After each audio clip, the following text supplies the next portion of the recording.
Pedir que você abrisse sua Bíblia no livro de Hebreus, capítulo 3, do verso 7 em diante.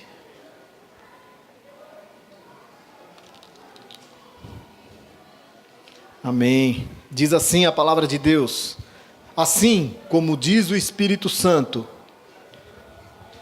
hoje, se vocês ouvirem a sua voz, não endureçam o coração como na rebelião.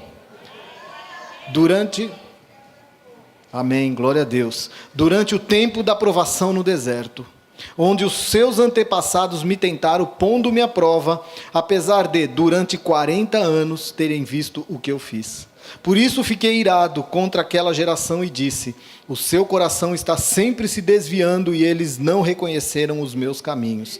Assim jurei na minha ira, jamais entrarão no meu descanso.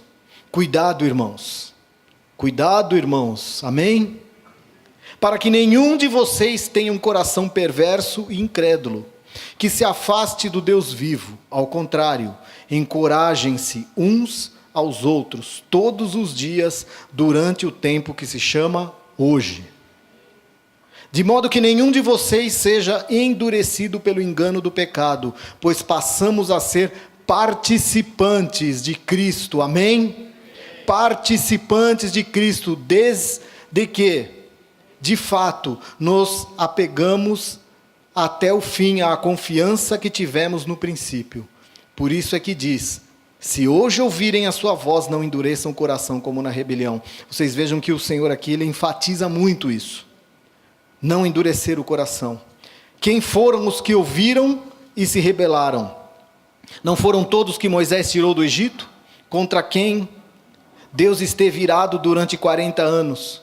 Não foi contra aqueles que pecaram, cujos corpos caíram no deserto? E a quem jurou que nunca haveriam de entrar em seu descanso? Não foi aqueles que foram desobedientes? Vemos assim que por causa da incredulidade não puderam entrar. Vamos orar? Pai, em nome de Jesus, nós queremos te agradecer, Senhor, por essa noite. Como é bom poder estar na tua casa, como é bom, Senhor Deus, compartilhar a tua palavra, como é bom abrir as nossas bocas com liberdade, Senhor, cantarmos louvores a ti, ao único Deus vivo e verdadeiro, ao único Deus, Senhor, que nos ama, ao único Deus que realmente pagou o preço da nossa salvação. Por isso nós estamos aqui, como nós cantamos há pouco, o véu se rasgou, o caminho foi aberto, e hoje nós temos a liberdade, Senhor Deus, de entrar na tua presença, de sermos realmente adoradores que te adoram em espírito e em verdade, porque o Senhor procura os verdadeiros adoradores que te adoram em espírito e em verdade, e nós dizemos nesta hora: eis-nos aqui, Senhor.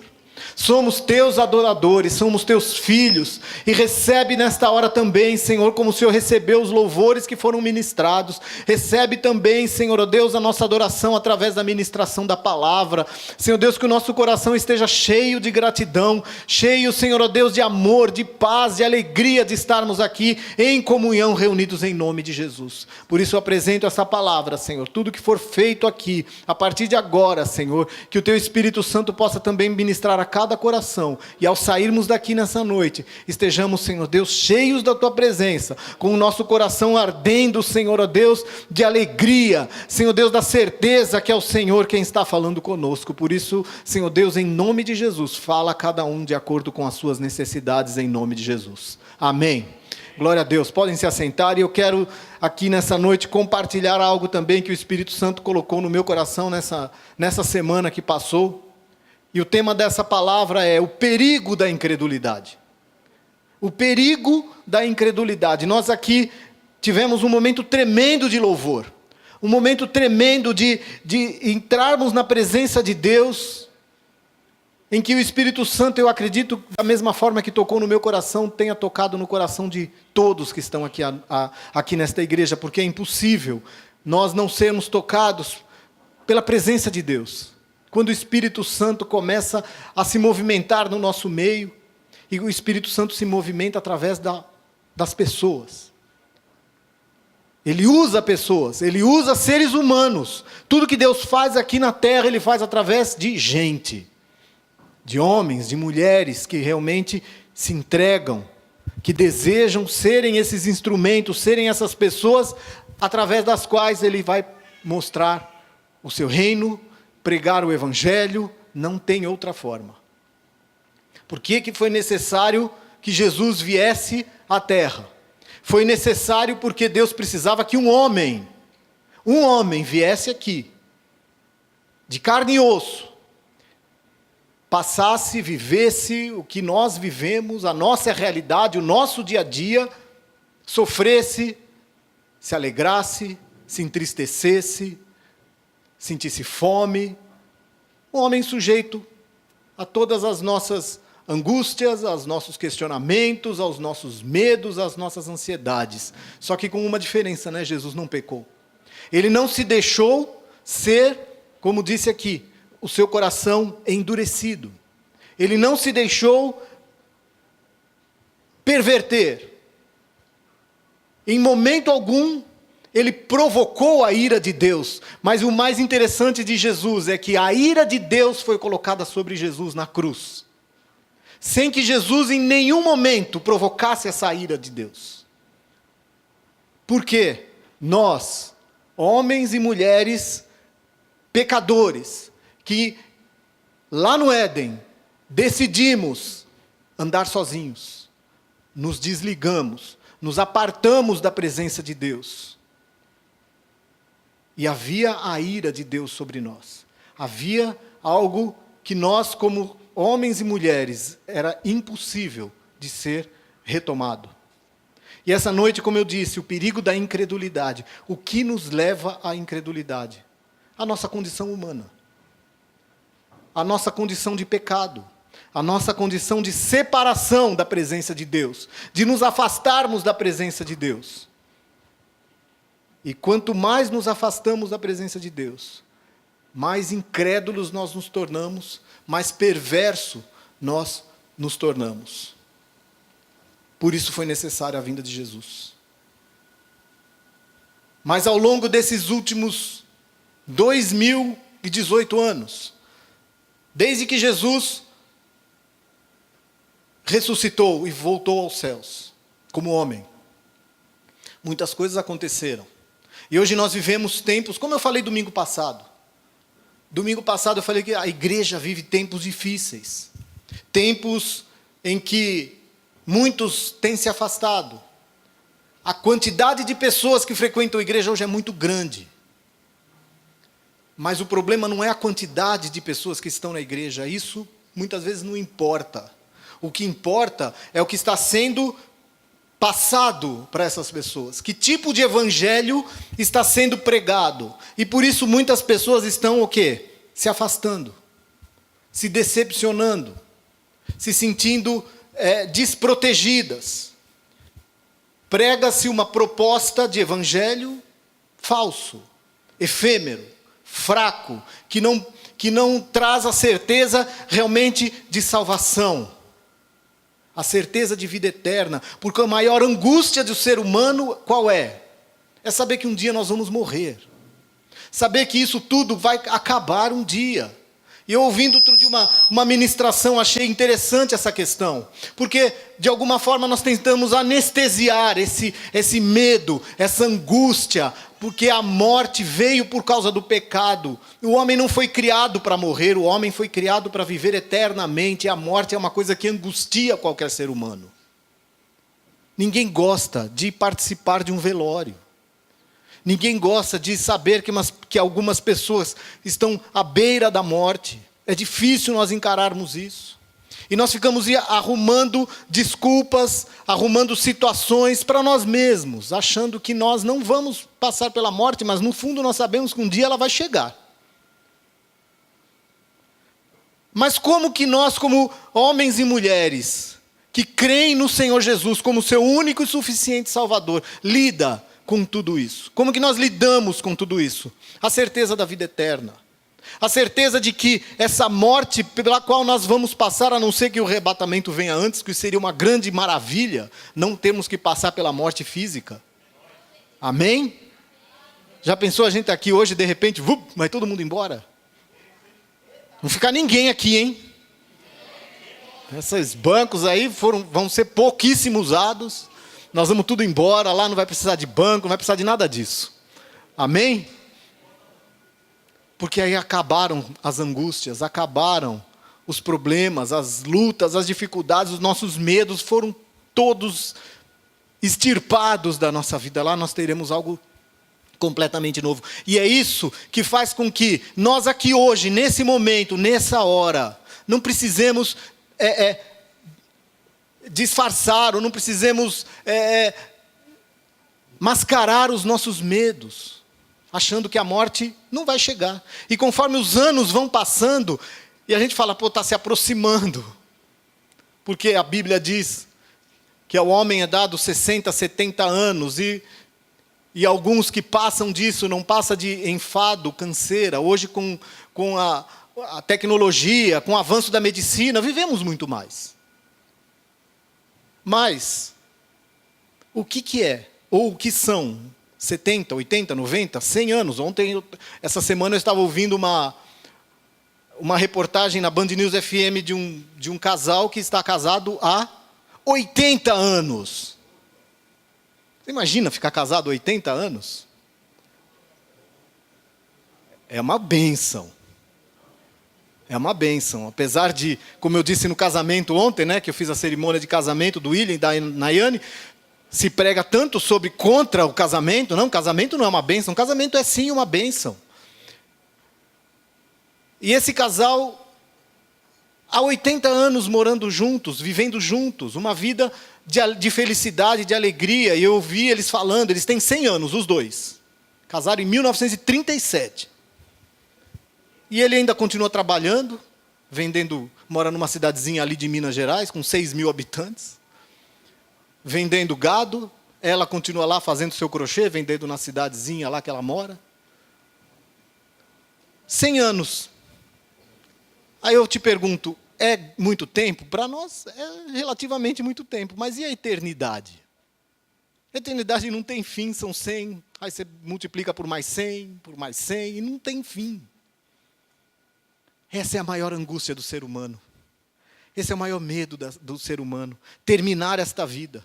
Mas quando nós temos a certeza da vida eterna, a certeza de quem é Jesus, da obra que Ele fez na cruz, de salvação, de redenção da raça humana, esse medo tem que desaparecer. Paulo disse, é melhor que eu vá, que eu parta, que eu vá com Jesus, mas ainda é necessário que eu fique aqui. Mas Paulo tinha essa certeza, ele tinha a convicção de que, se ele partisse naquele momento, ele sabia para onde ele iria. Para a vida eterna. Ao lado do Pai, nos braços do Pai. E, gente, não tem nada melhor do que esta certeza. Não tem nada melhor do que você sair daqui, colocar sua cabeça no travesseiro, e se porventura o Senhor te chamar, você vai estar lá na glória. É triste, nós perdemos pessoas queridas, sim, mas quando nós sabemos que essa pessoa foi para os braços do Pai, e saber que logo nós estaremos lá também, é maravilhoso isso. É tremendo. Então, nós temos que tomar muito cuidado com a incredulidade, com aquilo que nós temos visto e vivido nos dias de hoje. Temos que buscar na palavra de Deus a profundidade daquilo que Deus está falando com cada um de nós. E como eu disse, domingo passado, e repeti um pouco hoje, nós estamos vivendo dias difíceis dentro da igreja. E hoje nós vivemos outro tipo de incredulidade, que também não deixa de ser algo sutil, que é a secularização. Quem sabe o que é secularização? Alguém sabe? O que é? Vamos, como eu fui lá para o dicionário. A secularização é um processo através do qual a religião perde a sua influência sobre as variadas esferas da vida social. E essa perda de influência repercute-se na diminuição do número de membros das religiões e das suas práticas, na perda do prestígio das igrejas, organizações religiosas, na influência da sociedade, na cultura e na diminuição das crenças e dos valores a elas associados. O que nós estamos vivendo hoje? Eu disse que nós estamos vivendo momentos em que igrejas estão lotadas. Mas lotadas do quê? Ou de quem? Que tipo de crentes nós temos visto dentro das igrejas? Crentes que estão buscando o quê? Bênçãos para si próprio. Estão buscando encher o seu coração somente daquilo que lhe convém? Ou eles estão buscando realmente algo que venha trazer benefícios para o reino de Deus? Que venha trazer benefícios para o próprio Senhor? Porque, como eu disse, é muito fácil eu subir aqui, pegar esse microfone, como eu disse domingo passado, é uma tentação, a gente de alguma forma manipular as pessoas através das nossas palavras, não dizendo, venha para a igreja. Você pode ter certeza, amanhã o Senhor vai te abençoar, basta você fazer isso, fazer aquilo, fazer um movimento religioso, e você vai receber uma grande bênção do Senhor. Gente, a bênção do Senhor já recebemos quando Jesus morreu na cruz, é pela graça, não é pelas obras. Nós não precisamos fazer nada, a única coisa que nós precisamos fazer é termos uma vida de santidade na sua presença, abrir mão do pecado, abrir mão daquilo que nos afasta da presença de Deus, abrir mão daquilo que nos traz incredulidade, perversidade para os nossos corações endurecidos. E a secularização tem feito isso dentro da igreja. Tem feito isso dentro da igreja, e essa noite é noite de nós quebrarmos com tudo isso, é noite de nós rompermos com a incredulidade, é noite de nós quebrarmos com essa secularização, e perder essa falta de visão, porque da mesma forma que as pessoas estão se afastando, elas não acreditam mais no mover de Deus, elas não acreditam mais que Deus é capaz de transformar situações, Deus não é capaz mais de mudar vidas e curar pessoas, de salvar as pessoas. Aí as pessoas entram numa loucura, achando que através daquilo que elas estão fazendo, elas vão alcançar o favor de Deus. Esse é um evangelho distorcido, é um evangelho que precisa ser completamente extirpado do nosso meio. Nós somos a igreja que Jesus vem buscar. Como eu disse, ninguém pode ficar aqui se o arrebatamento acontecer agora. Ninguém pode ficar nesses bancos, porque nós queremos que você entenda quem é Jesus. Quem é Jesus e a obra que Ele operou na cruz do Calvário, através da sua morte e ressurreição. E essa secularização tem gerado a incredulidade nos corações de muitos cristãos. E por que isso? Por quê? Porque nós estamos colocando a nossa fé nas coisas, nas situações, e não mais no Senhor Jesus. Não mais naquele que pode realmente transformar as nossas vidas, transformar as situações das nossas vidas. Eu não estou aqui dizendo que nós não temos que orar e clamar para que Deus mude determinadas situações nas nossas vidas que estão nos incomodando. Porque a incredulidade também, de alguma forma, ela faz isso. Ela faz com que é uma incredulidade assim meio que gospel. Não, é da vontade de Deus que eu passe por isso. É da vontade de Deus, então eu aceito isso.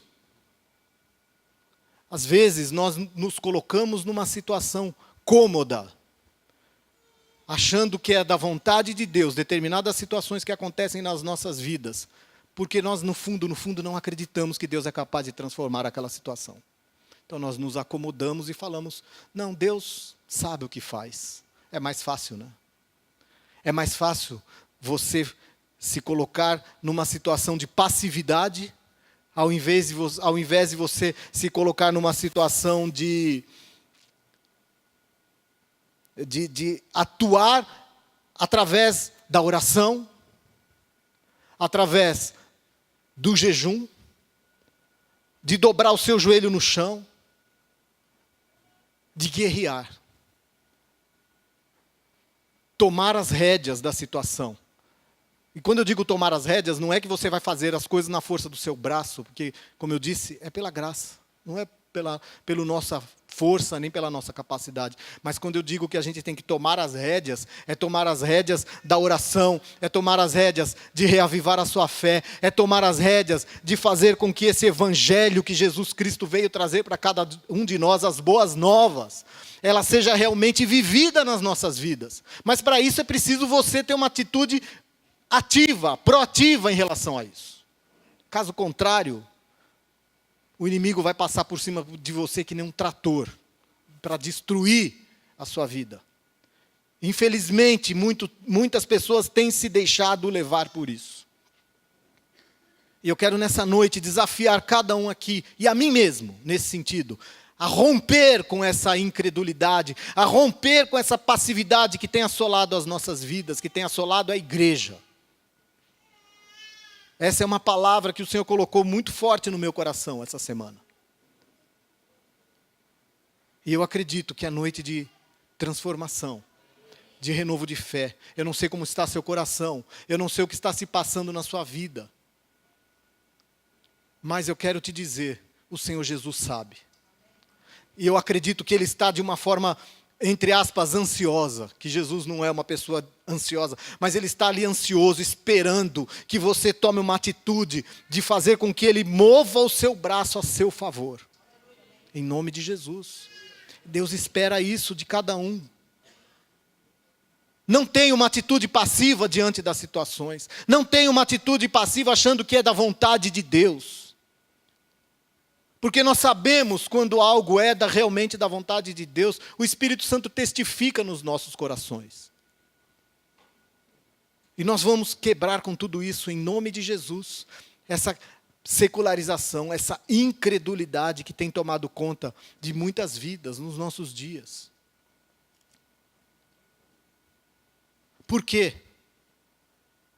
Eu quero fazer aqui rapidamente algumas observações, lendo esse texto, sobre essa questão da incredulidade. O que o autor aos Hebreus aqui está usando como exemplo? O povo do Egito. O povo hebreu que ficou escravo durante 400 anos no Egito. Esse texto ele está usando como exemplo aquele povo que ficou ali durante tanto tempo. E o que aconteceu com aquele povo? O verso 7 disse: hoje, se vocês ouvirem a minha voz. Presta atenção. O Senhor está dizendo hoje. Não é amanhã. Amanhã é outro dia. Se você não ouviu a voz de Deus ontem, eu gosto de dizer que Deus é um Deus de novas oportunidades. Então Ele diz isso para você hoje. Se você ouvir a voz de Deus hoje. Veja, Ele está falando hoje, isso significa o tempo presente. Deus não está mais preocupado com o seu passado passado ficou lá para trás. Novamente, né, nós cantamos as coisas, como é que é a música lá, Edinho? Meu passado não importa mais. Não importa mais. Sabe por que ele não importa? Porque ele não tem mais o que fazer com relação a ele. Você não tem como voltar lá atrás e resolver. O que você tem que fazer é ouvir a voz de Deus hoje. O que Ele tem para você hoje? Qual é a solução que Ele tem para você hoje? Qual é o caminho, qual é a direção que Ele te dá nesse instante? Como eu disse, você pode ter entrado por aquela porta com um monte de questionamentos no seu coração, com um monte de perguntas, de soluções que você acha que não existem. Mas se vocês ouvirem a minha voz, diz o Senhor, Ele não está mais preocupado com o seu passado. Cuidado com as prisões do seu passado. Muito cuidado. Porque se você ficar preso lá no passado, o seu ouvido se fecha àquilo que o Espírito Santo está falando com você hoje. Porque você está tão preocupado com o seu passado. E as oportunidades que o Senhor está te dando hoje vão passar pela sua frente e você não vai nem perceber. E Ele diz assim: se E esse C mostra que há essa possibilidade de nós não ouvirmos a voz de Deus. Quando nós somos incrédulos. Eu não gosto, vamos mudar um pouco o verbo aqui. Não é quando nós somos, mas pode ser que em algum momento nós estamos incrédulos. Amém? O dia a dia, as dificuldades, as lutas, elas de alguma forma às vezes endurecem um pouco o nosso coração. Trazem uma certa incredulidade. Se nós estamos incrédulos, nós não conseguimos ouvir a voz de Deus, pois estamos ouvindo outras vozes. Cuidado com as outras vozes que nós estamos ouvindo. Muito cuidado, porque quando nós deixamos de ouvir a voz do Espírito Santo, nossos ouvidos estão abertos a outras vozes.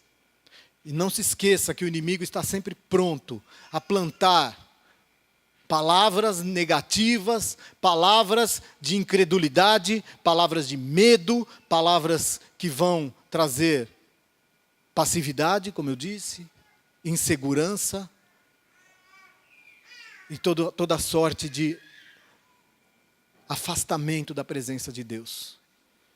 Nesse momento, quando nós não ouvimos, quando nós endurecemos o nosso coração, ao mesmo tempo, ele se torna um campo fértil para o inimigo semear.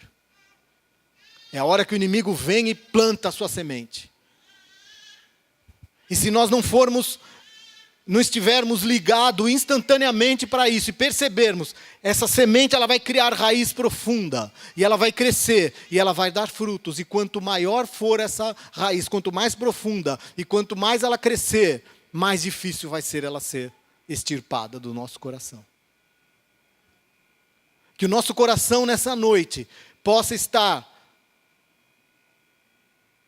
pronto para receber uma semente do Espírito Santo de Deus.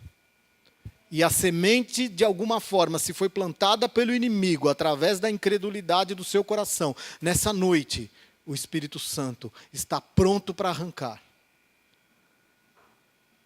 Desde que você permita que ele faça isso. Não tenha medo. E esse C mostra realmente exatamente isso. Não permita que você não ouça a voz de Deus. O verso 8 diz assim: não endureçam o coração como na rebelião. O pecado, ele gera dureza nos nossos corações. Quando o homem peca, ele endurece o seu coração. E quando o pecado se torna algo sistemático na vida das pessoas, quanto mais ele peca, mais endurecido vai ficando o seu coração e mais difícil fica para a pessoa ouvir a voz do Espírito Santo. Mais os seus ouvidos vão se fechando, na presença de Deus ele não consegue mais ouvir, o Espírito Santo não consegue mais trabalhar, porque o seu coração está tão endurecido, tão afastado da presença de Deus, que ele não consegue, por causa da rebelião. Aquele povo se rebelou, aquele povo se afastou da presença de Deus. Se você for ler lá o livro de Êxodo, toda a história da saída do povo, como eles saíram do Egito, e como eles viveram aqueles 40 anos no deserto. Por que aquele povo teve que ficar 40 anos vagando no deserto? Porque eles não conseguiam se libertar da mente de escravo. E Deus não quer um povo escravo, Deus quer um povo livre. Foi para a liberdade que o Espírito Santo nos chamou, foi para a liberdade que Jesus Cristo morreu na cruz. Ele quer um povo livre, livre para adorá-lo, livre para glorificar o seu nome, sem prisões. Mas aquele povo era um povo de dura cerviz, de coração endurecido, não ouvia a voz de Deus. E olha que Deus operou milagres ali que dificilmente as pessoas não acreditariam que existia um Deus. E muitas vezes nós olhamos, vivenciamos, presenciamos grandes milagres de Deus, e aquilo, o coração às vezes está tão endurecido que aquilo se torna algo tão Naquele momento você pode até, né, sentir um arrepio, sentir algo, que maravilha. Passa, como se nada fosse, porque estamos rebelados. Quando nós endurecemos o nosso coração, colocamos a nossa confiança em coisas e nos tornamos escravos destas coisas. Nós não temos que ser escravos de coisas, nós não temos que ser escravos de pessoas e nós não temos que ser escravos de situações. Nós temos que ser escravos única e exclusivamente do Espírito Santo de Deus. Porque é uma escravidão que liberta. É uma escravidão que traz alegria, paz, tranquilidade. E muitas vezes nós estamos nos colocando numa prisão, numa escravidão da nossa posição. Não porque a minha posição não permite. A minha posição me torna escravo dela. Me torno escravo da minha situação socioeconômica, do meu dinheiro. Não que dinheiro seja uma coisa ruim. Pelo contrário, dinheiro é muito bom, desde que saibamos usá-lo da melhor maneira possível. Deus tem muito prazer em nos abençoar financeiramente. Ele não quer ver um povo miserável, passando fome, passando necessidade, porque Ele veio suprir cada uma das nossas necessidades, inclusive as financeiras. Inclusive. Nós somos um povo que não é escravo do dinheiro, não é escravo da situação financeira. Porque tudo vem dele. E como eu disse, eu repito outra vez, cada um, Deus proporciona a sua porção.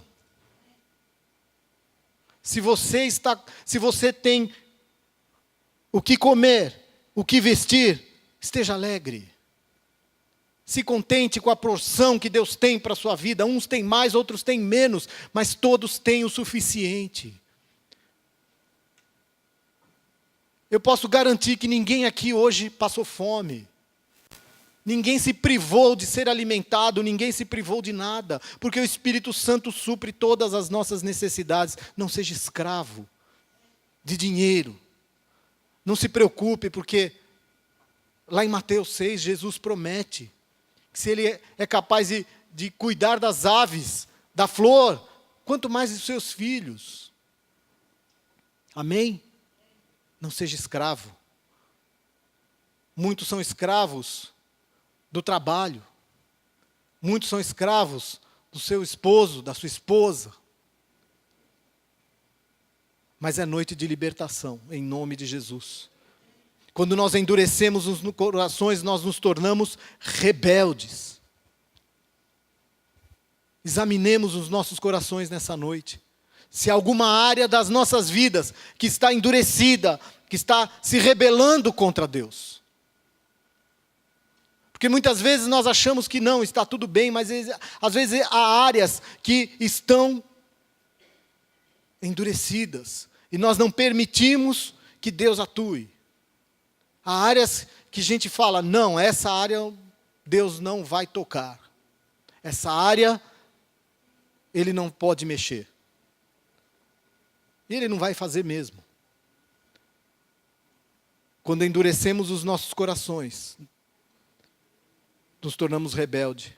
E como se trata de um filho rebelde? Quem é pai aqui sabe disso.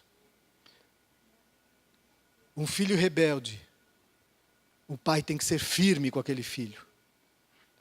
Firme. Para que essa rebelião acabe. E Deus foi muito firme com os seus filhos. Deus não brincou com o pecado. Deus não banalizou o pecado. O pecado é algo grave. O pecado, quando nós nos rebelamos, quando nós nos afastamos de Deus, Deus tinha que tomar uma atitude de firmeza com relação a isso. E qual foi a atitude que Deus teve? Ele falou, eu tenho que extirpar o pecado na sua raiz. Por isso que Jesus veio, foi necessário a vinda de Jesus. E uma ilustração que eu achei interessante. Existia um menino que ele desejava muito ter um barco de brinquedo, um barquinho. E ele estudou como se faz um barco. Ele pensou, não sei se eu vou fazer um leme, se eu vou fazer a vela para direcionar o barco, e ele foi lá, se eu vou fazer uma peça de uma única madeira, ou se eu vou fazer várias madeiras, como calafetar o barco e tal. E ele fez o barquinho, foi lá para o mar. Amarrou um barbante e começou a brincar com o barquinho, e de repente esse barbante se quebra, e o barquinho amarelo leva embora. E esse menino se vê sem o seu brinquedo. E ficou triste, perdeu a sua criação, aquilo que ele havia criado. E depois de alguns dias, ele andando pela cidade, entrou numa loja e viu o seu barquinho sendo vendido. E ele entrou na loja e falou com o dono: esse barquinho quanto custa? Disse o valor lá, ele falou: mas é muito caro, fui eu que fiz, esse barquinho é meu. Ele falou: não, não é seu. Um pescador passou aqui e me vendeu, agora ele é meu.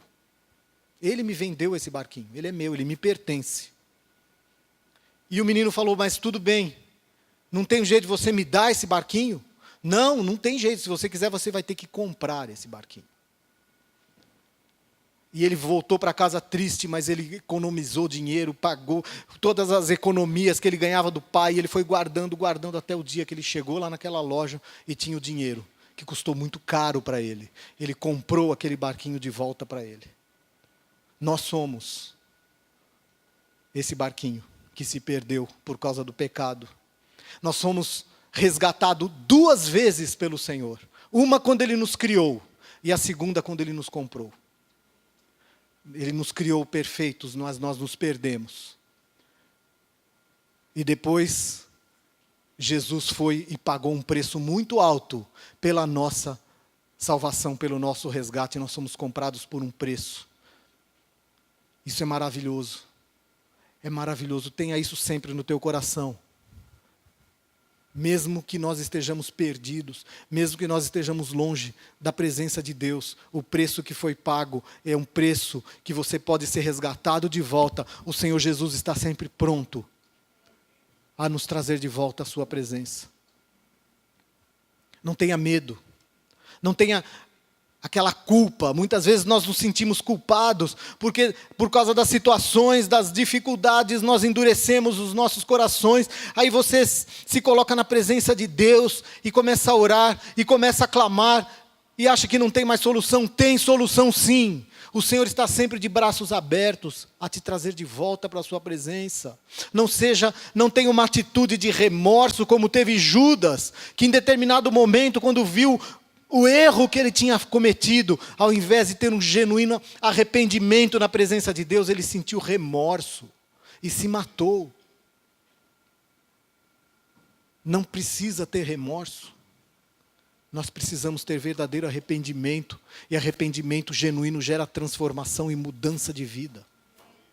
É isso que Deus quer fazer com cada um de nós nessa noite. Mudança, e nós precisamos de mudança todos os dias. Todos os dias, porque a graça de Deus opera diariamente em nós. Nós somos carentes dessa graça todos os dias, porque todos os dias nós pecamos. Seja através das nossas atitudes, seja através dos nossos pensamentos. Mas lembre-se que quando você está debaixo do sangue de Jesus, todo o pecado já foi perdoado. E isso não te dá também a liberdade de você sair pecando por aí livremente. Não. Isso nos dá temor de Deus, para que nós não venhamos mais a pecar, mas se eventualmente a gente pecar, porque pode acontecer da gente pecar, mas não algo voluntário, mas involuntário. Por isso que a graça é importante, por isso que o sangue de Jesus tem que estar sempre sobre as nossas vidas. Nós somos completamente perdoados. Não tenha culpa, não existe culpa mais sobre nós. Quando endurecemos os nossos corações, nós ficamos cegos. Veja lá o que diz o texto. Apesar de durante 40 anos terem visto tudo o que eu fiz. Aquele povo viu milagres e mais milagres durante 40 anos. E não conseguiram entrar na terra prometida. Não entraram. Graças a Deus nós entraremos na terra prometida. Pela fé, hoje nós já somos detentores da terra prometida, pela fé em Jesus Cristo. Mas aquele povo não entrou porque endureceu o seu coração e deixou-se ficar cego. Muitas vezes nós perdemos muito de Deus, perdemos muitas bênçãos, perdemos de sermos abençoados espiritualmente, com crescimento, com unção, com graça de Deus, com sabedoria, com muitas coisas, porque nós estamos cegos. Nós estamos cegos, mesmo diante dos mais diversos milagres e coisas que Deus tem operado. Mas se eu profetizo mais uma vez aqui, é noite da nossa visão ser aberta nessa noite. Toda cegueira vai cair por terra, toda falta de visão vai cair por terra em nome de Jesus. Não se deixe cegar. Salmo 122, de 1 a 2 diz assim: levanto os meus olhos para os montes e pergunto de onde me vem o socorro. O meu socorro vem do Senhor que fez os céus e a terra. Quando ele diz isso, quando o salmista diz isso, que eu elevo, a outra versão, João Ferreira de Almeida diz: eu elevo os meus olhos para os montes. De onde me virá o socorro? Você não tem que olhar para baixo, para o que está acontecendo aqui, você tem que olhar para cima. É de lá que vem o teu socorro. Mas para que você eleve os seus olhos para os montes, é necessário que toda a cegueira seja tirada. É necessário que você enxergue. É necessário que você tenha uma visão clara, um entendimento claro de quem é Deus e o que Ele pode fazer pela sua vida. Quando endurecemos os nossos corações, despertamos a ira do Senhor. E eu pensando sobre isso, eu pensei, a ira do Senhor. Será que nós despertamos a ira do Senhor nos dias de hoje? Há pouco eu disse que a ira de Deus foi colocada sobre Jesus na cruz. Amém? Nós não despertamos a ira de Deus, porque se Jesus levou sobre si todos os nossos pecados na cruz do Calvário, a ira de Deus estava sobre ele. Nós podemos não despertar a ira de Deus, mas nós entristecemos o Espírito Santo. E muitas vezes apagamos a chama do Espírito Santo dentro de nós. Apagamos. E é aí que nós não temos mais o agir de Deus nas nossas vidas. Então, não entristeça o Espírito Santo. Com dureza de coração, com perversidade de coração. Mas eu creio que essa ira, quando foi levada na cruz, não há mais sobre nós a ira de Deus. Nós somos perdoados, mas por outro lado nós podemos sim impedir o agir de Deus nas nossas vidas, com a nossa dureza. Quando estamos cegos por causa da dureza do nosso coração, estamos sempre nos desviando do caminho. O texto diz: o seu coração está sempre se desviando. Quem está cego, quem não enxerga, não tem como andar no caminho que tem que trilhar, no caminho que tem que caminhar, porque não enxerga, como que você vai caminhar?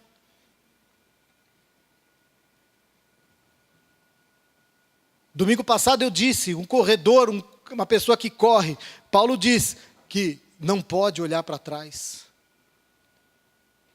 O que acontece se você começa a andar ou caminhar ou correr olhando para trás? Você vai cair. Vai cair, porque vai haver obstáculos que você não tem como transpor se você não estiver enxergando.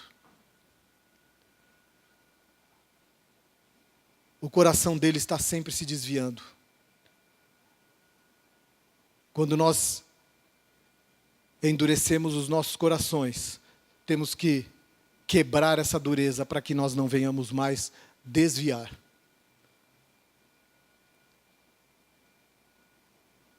Quando endurecemos os nossos corações, não reconhecemos os caminhos do Senhor. O texto continua dizendo: eles não conheceram os meus caminhos. Quem que não conheceu os caminhos do Senhor? Quem são ou quem eram essas pessoas? Como eu disse, o texto aqui se refere, usa o povo hebreu no deserto. Eles não reconheceram o caminho do Senhor. E quantas vezes Moisés teve que interceder por aquele povo? Moisés teve que dizer, Senhor, não. E o Senhor ouvia muitas vezes a voz de Moisés intercedendo. Jesus faz isso por nós. Quantas vezes nós nos desviamos, quantas vezes por causa da dureza dos nossos corações, do nosso dia a dia, das nossas dificuldades, e Jesus está sempre ali intercedendo a nosso favor. Ele é o nosso advogado, Ele é o nosso defensor, saiba disso. Que mesmo que você venha se desviar, Jesus Cristo está intercedendo por você.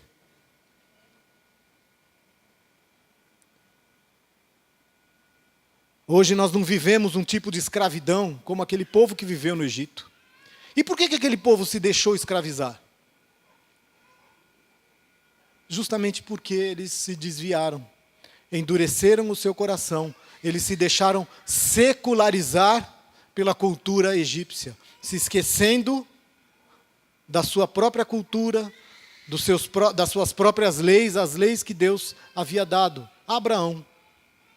O tempo foi passando, devagarinho, sutilmente, o inimigo foi plantando uma semente de secularização no coração daquele povo. E quando foi ver, os anos foram passando, todos eles estavam escravizados, muitos praticamente nunca tinham ouvido falar do Deus de Abraão. Nós temos que tomar cuidado. Nós como igreja, para que essa semente do inferno não seja plantada nos nossos corações. E para isso nós temos que estar atentos todos os dias.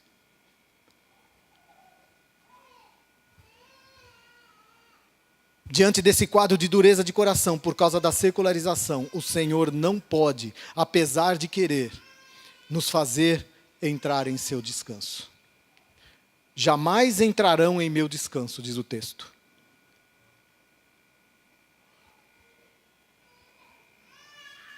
Nós entraremos sim no descanso de Deus, porque é uma promessa dele para as nossas vidas. Porque Deus não quer ver os seus filhos escravizados, cansados de serem açoitados, como eram aqueles hebreus lá no Egito. Nós somos livres.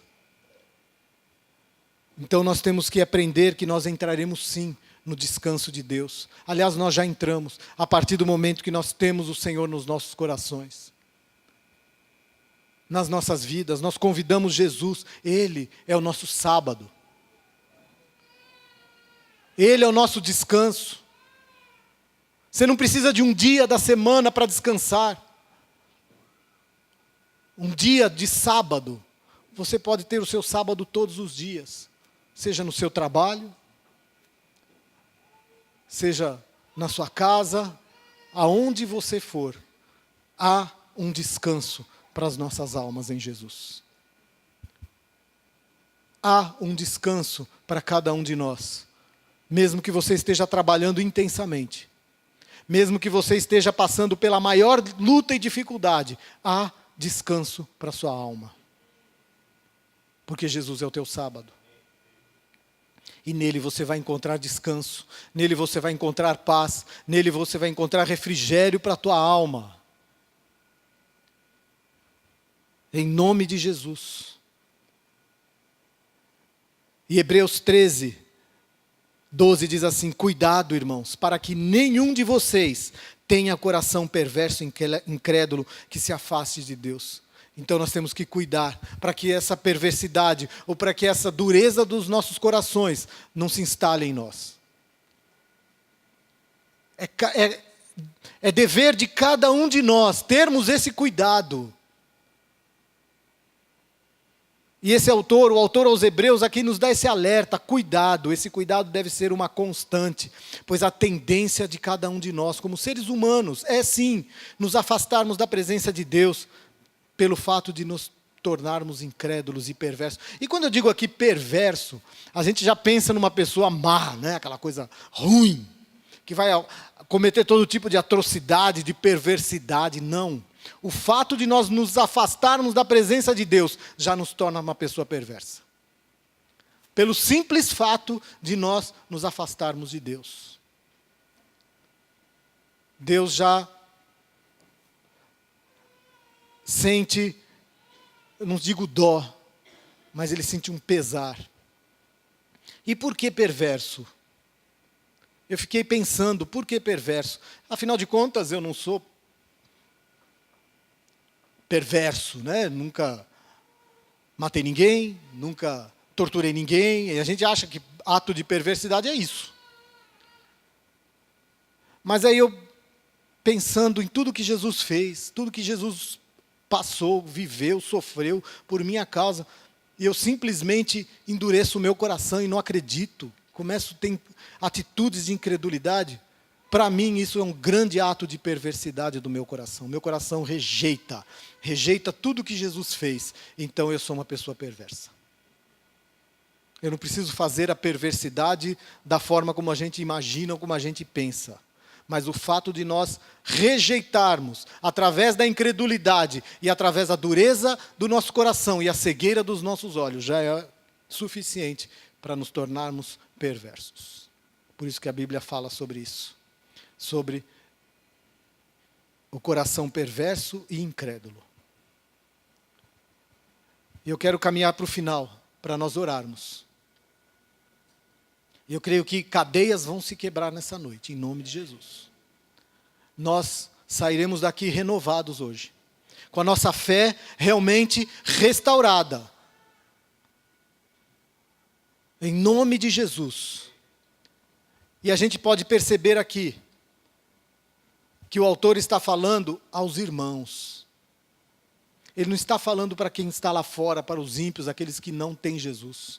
É interessante isso. Ele fala, irmãos, ou seja, que nós temos a possibilidade de nós termos os nossos corações perversos e incrédulos. Por isso que ele fala, cuidado. Ele fala aos irmãos. Mas Paulo, no versículo 13, diz assim, pelo contrário, olha que bênção. Encorajem-se uns aos outros. Encorajem-se. E existem várias passagens na Bíblia, que eu não vou abrir agora, porque senão a gente vai perder tempo, que fala sobre exortar. E exortar, a gente às vezes acha que uma palavra, eu tenho uma palavra de exortação para a igreja. Aí a pessoa já fala, pronto, lá vem paulada. Não é. Exortação é uma palavra de encorajamento, diferente de admoestação, que aí é paulada. Mas quando você ouvir exortação, é uma palavra de encorajar, de levantar a pessoa que está caída, que está desanimada, você pegar pela mão, não vem, o Senhor vai te ajudar, você vai vencer, tenha fé, de renovo, isso é a exortação, a verdadeira exortação. E é isso que Deus quer fazer com cada um de nós, é isso que o autor aos Hebreus está falando. Pelo contrário, faça da forma contrária a tudo isso que eu falei até agora. Encorajem-se. Se nós não nos encorajarmos uns aos outros, vai acontecer exatamente tudo isso que eu falei. É importante, necessário que nós nos encorajemos. Se você vir um irmão passando por um período em que o seu coração parece que está endurecido, é momento de você ir lá, pegar na mão dele, exortar com amor, com carinho, com a sua fé, trazer renovo para a sua vida. E encorajem uns aos outros todos os dias. Hoje é mais fácil. Com a tecnologia a gente está aí, né? Nos grupos de WhatsApp, um que pede oração, e você vai lá, ora com o irmão, você vai lá, liga, ora, dá uma palavra de oração, de incentivo, de encorajamento, e nós renovamos. É todos os dias a palavra de Deus nos diz isso, durante o tempo que se chama hoje. Por quê? Se é todos os dias, é hoje ou é todos os dias? Não vamos entrar no mérito do acampamento de 3 anos atrás, mas Deus não está preso ao tempo, né? O tempo de Deus não é o nosso. Deus é o eterno presente. Então, se ele fala todos os dias durante o tempo que se chama hoje, para Deus é sempre hoje, mas para nós não. Hoje é hoje, amanhã é amanhã. Depois de amanhã é depois de amanhã. Então, como nós estamos limitados no tempo e Deus não, então ele usa essa coisa meio esquisita que a gente às vezes não entende. Né? Mas é todos os dias. Todos os dias. Se você hoje não está bem, eu encorajo a todos aqui da igreja. Percebeu? Viu que não está bem? Mas muitas vezes nós temos que também abrir a nossa boca e falar. Por que a gente tem tanta dificuldade em falar, por favor, me ajuda, eu preciso de ajuda, não estou bem. Porque a gente tem essa mania de achar que nós somos crentes, então nós somos super-homens e super-mulheres. Nada pode nos atingir.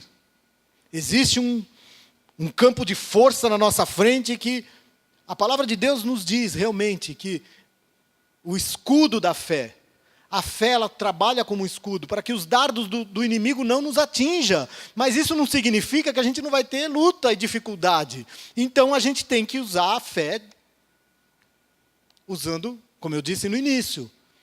Deus vai usar pessoas, Deus não vai mandar um anjo brilhante aqui e pá. Não, gente, Deus não trabalha desse jeito.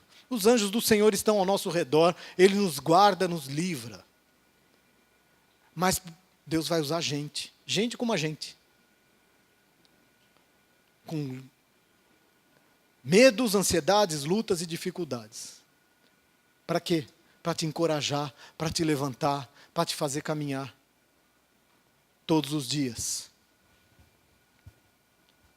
De modo que nenhum, e vamos mudar aqui a pessoa, né? Nenhum de nós. De modo que nenhum de nós sejamos endurecidos pelo engano do pecado. Em nome de Jesus. Nenhum de nós nessa noite será endurecido, terá o seu coração endurecido pelo engano do pecado. Porque isso será quebrado nas nossas vidas em nome de Jesus. É importante, veja a importância da igreja. Veja a importância da igreja, da necessidade da igreja. Muitas vezes a gente se desanima. Não vou na igreja. Ficar em casa, assistir Netflix. Uma série bacana. Aí você assiste aquela série, não sei se alguém já assistiu, Greenleaf.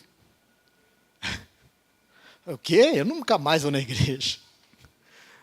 Vou assistir isso? Infelizmente, aquilo é uma realidade de muitas igrejas. Mas a igreja existe com com as suas lutas, com as suas dificuldades. Jesus Cristo ainda não desistiu da sua igreja. Não desistiu da minha vida, não desistiu da sua vida. Essa é a palavra de encorajamento que o Espírito Santo colocou no meu coração essa semana e que eu quis passar para a igreja. Mas eu não quero sair daqui essa noite sem orar com você. Como eu disse, é um desafio para cada um de nós. É um desafio diário. Se domingo passado eu disse que a igreja vive dias difíceis, eu afirmo de novo hoje. Nós não vivemos dias fáceis. Vivemos dias difíceis. A gente às vezes acha que temos uma total liberdade. Até certo ponto até temos. Mas muitas vezes essa liberdade não é tão livre assim. Quantas vezes nós achamos dificuldades para pregar o Evangelho? Eu já compartilhei algumas vezes aqui. Quem nunca passou por algum tipo de preconceito por ser evangélico? Por ser evangélico. Como eu falei alguns domingos atrás, antigamente o evangelho no Brasil, quem falava que era crente tinha uma credibilidade enorme, hoje não. Você falava que era crente, você falou, está falado, que a pessoa acreditava naquilo que você falava. Hoje, você pensa duas vezes antes de falar que você é crente, que você é cristão, que você frequenta uma igreja. Está dando dinheiro para o pastor, está enriquecendo o pastor. É uma visão completamente distorcida do verdadeiro evangelho do Senhor Jesus. E nessa noite, nós precisamos romper com tudo isso. Romper com essas barreiras, romper com a dureza, romper com a cegueira, romper com a perversidade. Termos consciência de quem realmente nós somos, da nossa humanidade, da nossa, entre aspas, miserabilidade, quanto nós somos carentes do Senhor Jesus. Carentes. Nós precisamos desesperadamente, todos os dias, do Senhor nas nossas vidas. Quero te convidar a se colocar de pé nessa hora. Eu queria chamar o pessoal do louvor aqui.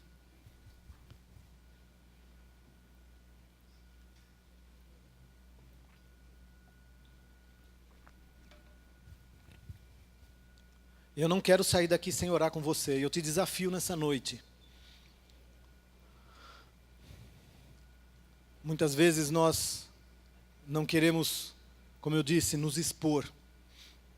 Mas aqui não é uma questão de expor ou não. Eu disse, cada um aqui é ser humano, tem as suas lutas, suas dificuldades, as suas falhas. Eu tenho, todos têm. Então não é vergonha você sair do seu lugar e vir aqui ao altar do Senhor e se colocar de joelhos na presença dEle.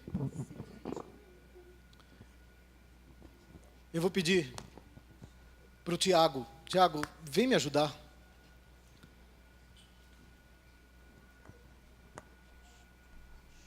Nesse momento de oração, eu vou pedir que o Tiago... Eu acredito que o Espírito Santo, como ele falou, antes de eu começar a ministrar, que Deus tinha dado uma direção a ele. E eu quero que Deus use a vida do Tiago nessa hora. Aquilo que o Espírito Santo colocou no coração dele, que seja feito em nome de Jesus. Amém, queridos. Eu queria... Eita, tá alto pra caramba aqui. A direção que eu senti quando nós estávamos na salinha de oração...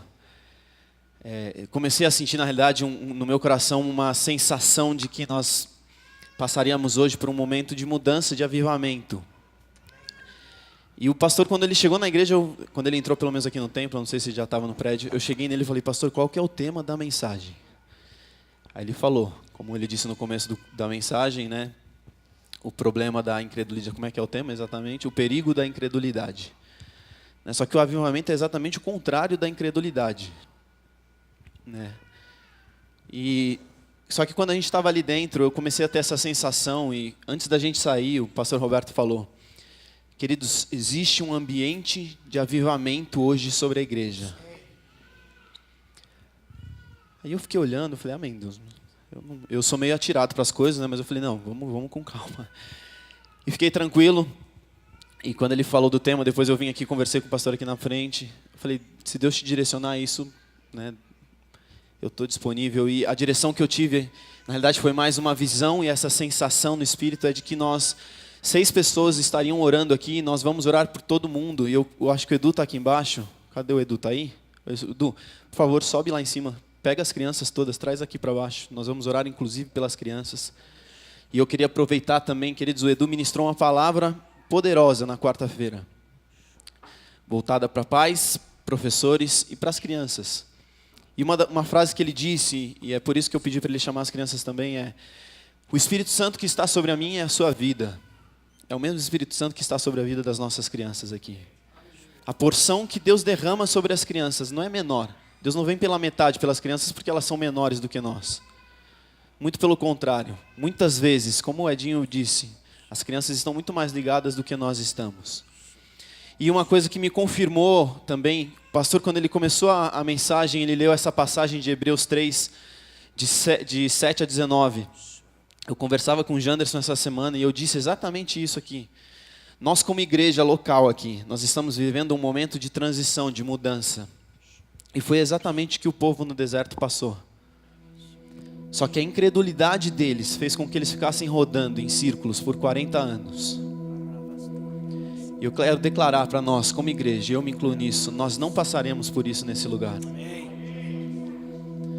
Não é tempo de nós olharmos para o Egito e falarmos, nós tínhamos comida, nós tínhamos o que fazer, nós tínhamos quem cuidasse de nós.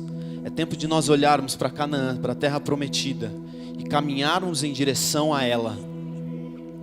E eu queria chamar essas 6 pessoas que eu vi na visão. Uma delas sou eu, pastor Cláudio, Andréia, Roberto e Flávia. 5, né? E o Michel Duarte. O Michel Duarte não, perdão, o Rodrigo. Cadê o Rodrigo? Rodrigo fugiu. Tá lá em cima. Tá no banheiro? Tá, isso a gente espera ele sair. Tá na DM. Jesus, não acabou ainda a DM?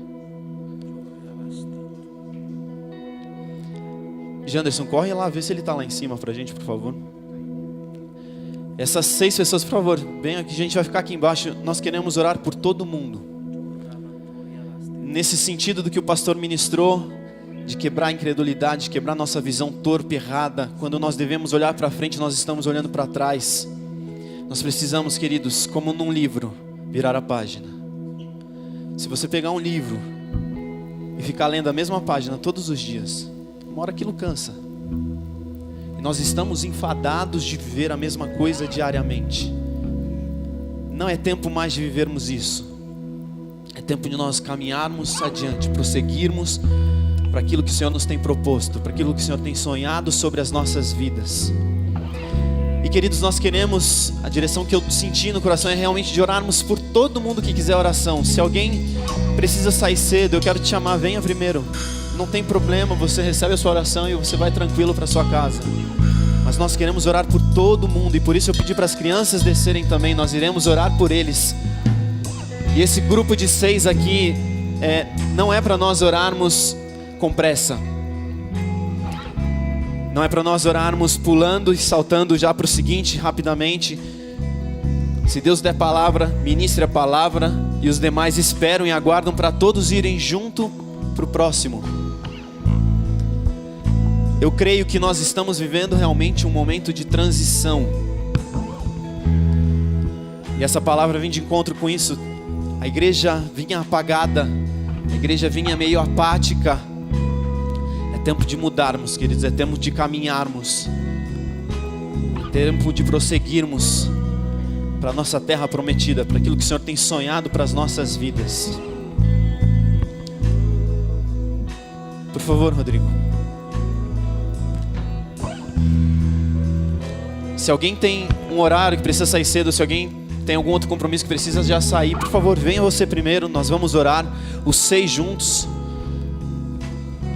E eu vou pedir para que os pais também coordenem com as crianças. Quando você vier, traga o seu filho, ele passa, e na sequência você passa também. Nós iremos orar e impor mãos sobre todos hoje.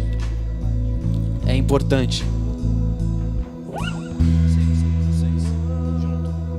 Tá, queridos, ninguém vai orar por ninguém individualmente. Os 6 vão orar por todos juntos aqui na frente. Tá bom? Isso.